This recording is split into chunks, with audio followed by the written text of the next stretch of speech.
This video is going to walk through how to calculate using the bell curve as a means through which to find z-scores or percentage under the bell curve. So the first thing you need to know in order to be able to calculate using the bell curve is what the patterns are in the bell curve. If you have a normal bell curve, there's something called the 68, 95, 99 rule.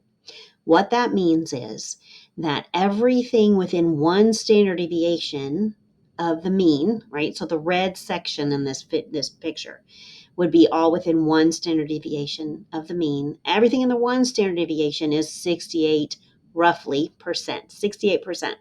So that's about 34% each side. So 34% in the positive, 34% in the negative. Understand?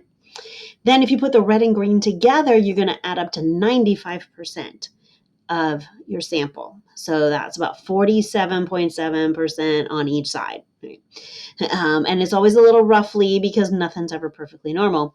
And then if you put the red, green, and blue, if you go to 3 standard deviations from the mean and you include everybody who's at least 3 standard deviations away from the mean or less, that's going to be practically everybody. It should be 99.73% or about 49.9% on each side. So almost everybody.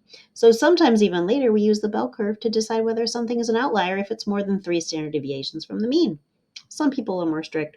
Some are more conservative on that. But in the end, if you know these numbers, 68, 95, 99, then you're all set. And for those of you who are becoming clinical psychologists, this question is often on the EPPP exam. So you'll want to be ready for it, being able to understand 68, 95, 99, and have that memorized.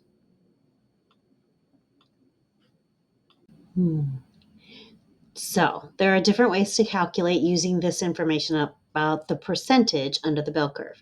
For instance, you can ask the question, what percentage of the participants in the study are less than 1 standard deviation from the mean? Now for that, you need to add up 50%, so that's everybody from the middle all the way to the left, everybody in the group, plus the 34 or 34.1%, but I'm rounding, 34% that is from the mean up 1 standard deviation. So you get 50% plus 34%, which gives you 84%. So it's a very different question than what percentage is within 1 standard deviation from the mean. That's just the green section in this picture. That's 34% plus 34%, which gives us 68%. So pretty big difference. So you want to pay close attention to what the question is asking you if you're ever asked this question on a quiz or homework or a test. Okay, because the normal curve is so predictable, we can do all kinds of calculations based on it. And this is one of the formulas that we can work with. You see here a z-score.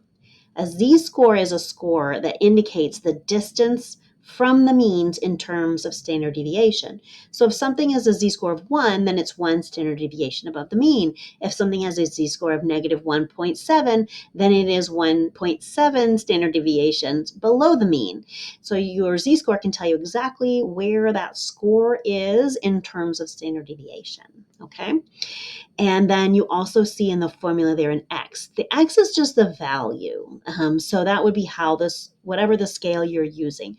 In this case, I'm going to go ahead and use IQ scores, intelligence quotient scores, because my students are really familiar with that one. And the mean score that's supposed to be the mean score on an IQ test is 100, the average score for a human being. And the standard deviation is about 15. So you'll see there that mu, it looks kind of like a funny U. That's the Greek mu that's used for mean, right? So the mu, the mean is 100, and the standard deviation, which is the Greek sigma there, sigma square, that is a standard deviation of 15.